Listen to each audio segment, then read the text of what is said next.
This is a short video on the difference between the imperfect and the perfect tenses and the differences in uses. And I look at things like the difference between incomplete and complete actions, between habitual and occasional actions, between ongoing versus new actions and actions going on in the background, and what happens when those actions are interrupted. So we'll start there.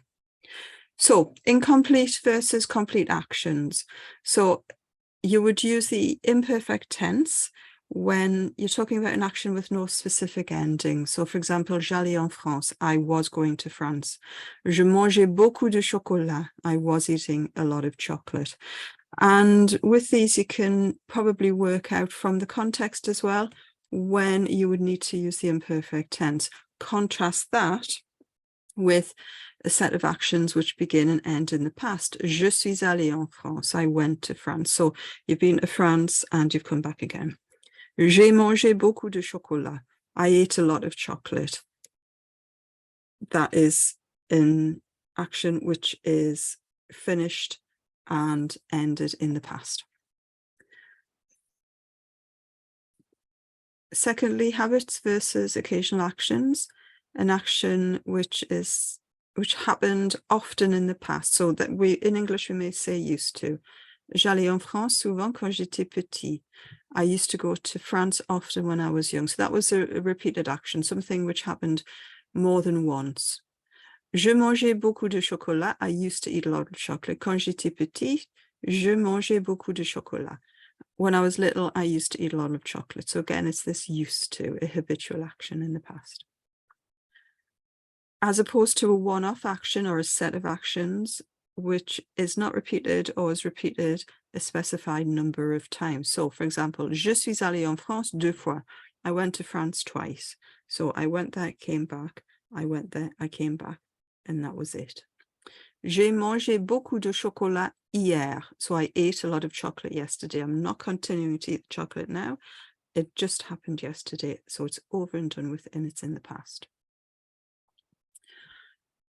So ongoing versus new states or emotions. So what does that mean? So you would use the imperfect tense when it's a general state of being. J'avais peur des chiens. I was scared of dogs. So you were generally scared of dogs. J'aimais les légumes. I liked or I used to like vegetables. So that's sort of a general thing. But contrast that with a change in the general state because of another action. So j'ai eu peur quand le chien a aboyé.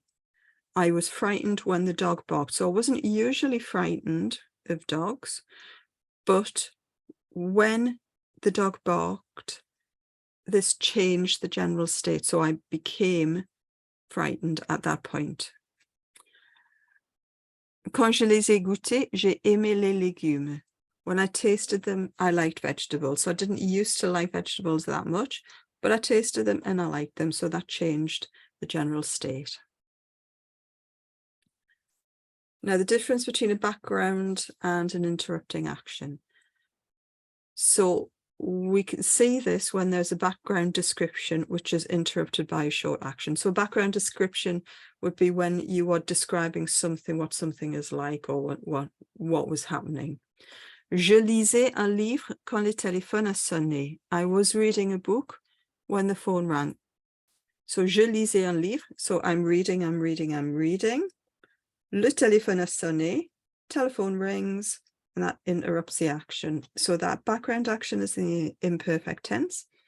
And the interrupting action is in the perfect tense because it's a short, sharp action. Elle regardait la télé quand il a crié. So she was watching the television, then he shouted. So the background action is in the imperfect tense. And the shouting is a short, sharp action. Now, these tenses are usually seen in the imperfect. If you're using them in the past tense, they would tend to be used in the imperfect tense, and they describe a state of being. So you've got aimer, penser, avoir, espérer, vouloir, être, croire, and sentir. So the ones that you probably come across mostly would be être and avoir. So I would tend to use those all in the imperfect tense if you want to use them in a past tense.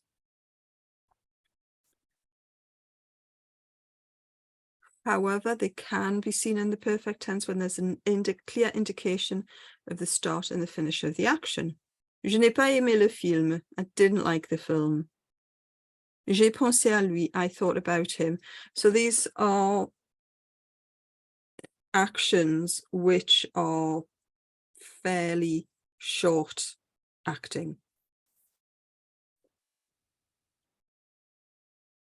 There are some links. If you click onto the PDF that you get with this, there's some links on there that can take you to websites which could be useful. And there are also some Quizlet exercises included if you just click on the links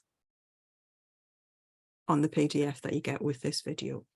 Okay, so I hope that's helped you a little bit. This is a bit of a tricky thing, I think, that a lot of people worry about. So I hope that's brought you a bit of clarity to that.